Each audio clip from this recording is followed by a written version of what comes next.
Welcome to Aloha-Acres, y'all. Hope everybody in North Carolina, Travis, you're ready for that mother of all storms. Here it's very serious, so please be prepared. And as always, you got a place in the kingdom. If you gotta come, you can hang out in Missouri. Here you go, guys. All sealed up, stapled up. I mean, they're in there pretty good. No raccoon, nothing's pulling that out. Good to go. Anywhere you see these burn marks, I went through and I cut all the screws off, so no more. I actually cut myself putting the metal stuff up here on one of the screws. Not very bad, just bleeding a little bit, but they were sharp and long. Oh, look at that. We have a door, guys, y'all. Transparency moment. The King's never made a door in his life other than the ones that go on the greenhouse. Now I've made doors that go on jewelry boxes. This ain't no jewelry box, but at the same time certain principles do apply.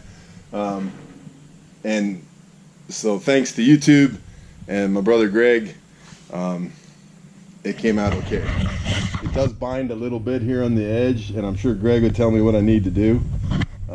It's not too much. I can just feel it kind of tight there, but it swings.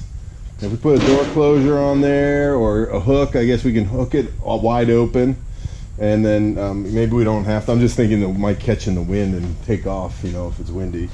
So we're gonna have a latch here. Sorry guys, we're gonna have a latch right here, door pull down here where, you know, well, latch will probably be up in this area so it's centered. I gotta keep in mind that Denise needs to be able to reach it.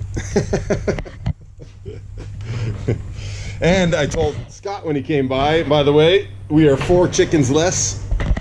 And when Scott came by with his girlfriend, I told him, I said, I'm cutting all the sharp nails and screws out of the roof so that when my 6'5" brother-in-law comes and wants to clean out my chicken coop, I know he's not going to come out with needing 16 stitches.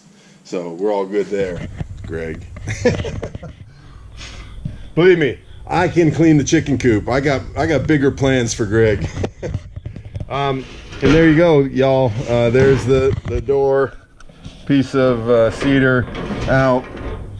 I'm gonna have to tape it up if I'm spray painting, because I don't want my cedar getting all dirty. And you know, the top of the door there, I might put a little bit of trim of cedar around that. Holly! Holly! Come! Come!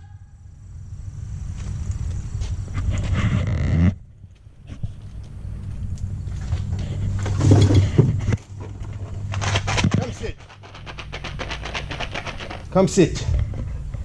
Oh, good girl. What a good girl. What a good girl. Yes. Good girl. All right. Good girl. You came back. She sees somebody mowing down there at Glenn's house. She starts barking at him. She's going to run down there and she didn't go on the road. She went along the fence, but the outside of the fence. Oh, dog. Anyways,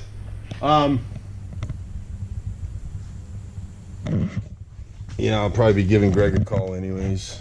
And it's not horrible. It just, I know it binds a little bit, but actually once I put the door jamb on, it probably binds because it's extending past the hinge.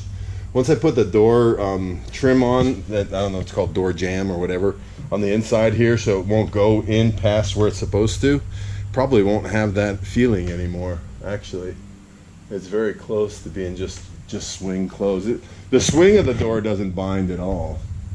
So I'm semi-impressed with myself. Semi. I could do better, but it'll work. Scott came by and he goes, "Hey dude, the Stover parade, the floats, it's too late. They've already had the parade." He thinks it looks like a float. He said that what he should do is call it the chicken house, and then you just put people inside and drive by in the parade. I don't know. All right, y'all. What's left?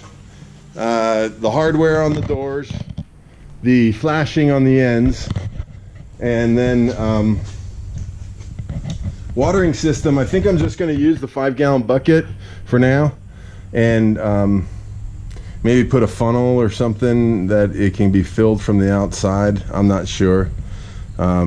Maybe not. I don't think it's that necessary. I'm just trying to get ready for winter. A bird bath heater for the 5-gallon buckets look like the best thing. I need to find a type of heating tape that can go inside of a PVC pipe to keep it warm, because I want to put a PVC pipe along the back of the rabbits and put nipples off of it and have a container inside here that I can fill the water, or outside, whatever, but I don't want the nipples freezing, so I'm trying to set it up. The guy, I gotta look on YouTube. I saw it on YouTube one time, and the guy used, I thought it was downspout heater or gutter heater. I've not been able to find that online, so off to YouTube. All right, guys, it's getting there. It's getting there. I could use the feeders that I have. I just need to get it painted. So now, now comes the fun. I got to get the Sedalia. I need to get wood chips. I need to get wood fiber if they still have that, and I need to also get set up where I'm bringing in some horse manure. And I, you know, we got to use what we got to use. So, and I think I'm going to be. We're already running out of space in the garden, believe it or not.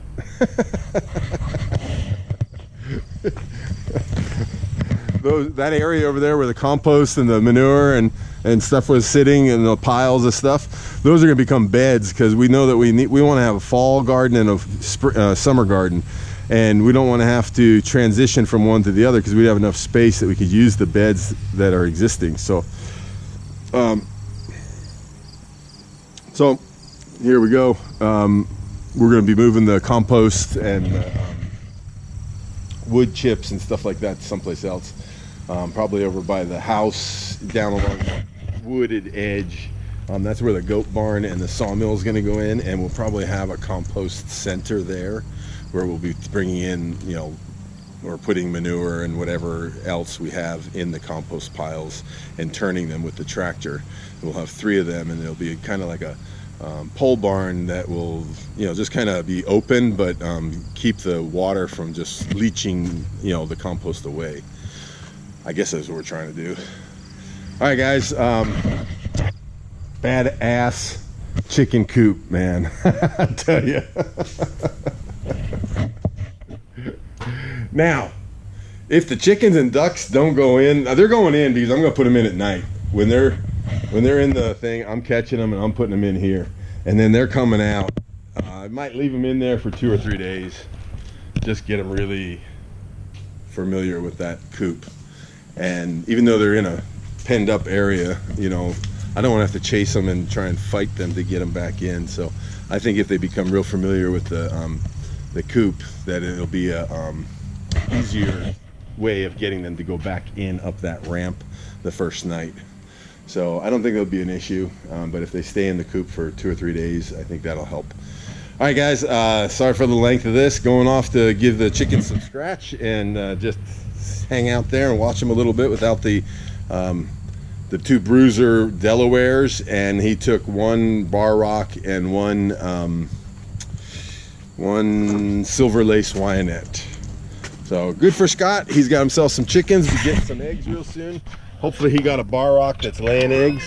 That'll buy me a little time, because I'm getting 3 eggs a day now, and that's more eggs than what I know what to do with it. I'm eating eggs good. Love y'all.